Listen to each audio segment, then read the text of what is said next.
আমি একজন যুবক, আমরা অনেক সময় মজার ছলে বা বিশেষ উদ্দেশ্য ছাড়া ফেসবুক বা মেসেঞ্জারে 3 বার কবুল বলি। তাতে কি আল্লাহর দরবারে বিয়ে কবুল হয়ে যাবে? এতে কি কোনো গুনাহ আছে? পোলাপান বান্দরামি করার জিনিস খুঁজে পাও না? অনেক পোলাপান এগুলো করে। এমনকি এই যে নাটক সিনেমাতে অনেক সময় অভিনয়ের অংশ হিসাবে এগুলো করে না অভিনেতারা? এদের মধ্যে কেউ যদি মুসলমান হয়, কারোর যদি আল্লাহর প্রতি বিশ্বাস না থাকে তার কথা ভিন্ন হয়, বেঈমান নিয়ে আমাদের আলাপ নাই। যে মুসলমান, যে আল্লাহর প্রতি ঈমান আছে, তার জানতে হবে নবী করিম সাল্লাল্লাহু আলাইহি সাল্লাম বলেছেন, সালাতুন জিদ্দুহুন্না জিদ্দুন ওয়া হাজলুহুন্না জিদ্দুন। 3টা বিষয় সিরিয়াসলি করলে যা হবে, দুষ্টুমি, রসিকতা, অভিনয়, মজা করে করলে তা হয়ে যাবে কাহিনী বড় খতরনাক, বড় জটিল। অতএব আপনি দোস্ত দুষ্টামি করে কোনো ক্লাসমেট মেয়েকে বললেন অন্য 2-3 দোস্তের সামনে যে আমি ওরে বিয়ে করলাম, এবং সেও অ্যাডাল্ট, আপনিও অ্যাডাল্ট, দুজন সাক্ষীও আছে।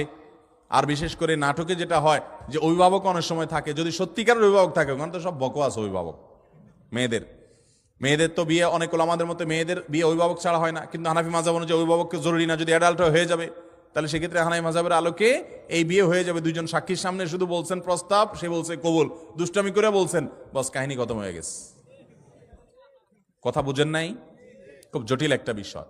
ঠিক তালাকের বিষয়টাও এরকম। আপনি বলবেন যে হুজুর আমি তো আসলে তালাকের উদ্দেশ্যে বলি না, আমি তো ভয় দেখানোর জন্য বলছিলাম, কাম হয়ে যাবে, এরপর আর এসব বলে লাভ হবে না।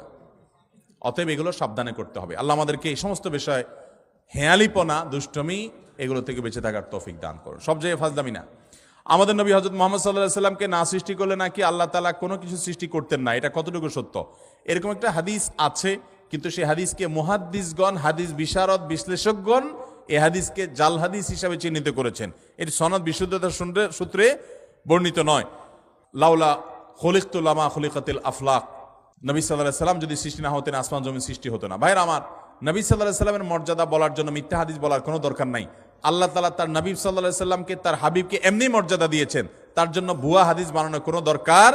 তিনি সকল নবী রাসূলদের মধ্যে শ্রেষ্ঠ, তাকে আল্লাহ মেরাজে ডেকে নিয়ে সম্মানিত করেছেন, তাকে আল্লাহ তাআলা কিয়ামতের ময়দানে হাউজে কাউসার দান করবেন, তার শাফাআত হবে সবচেয়ে বড় শাফাআত, শাফাআতে কুবরা।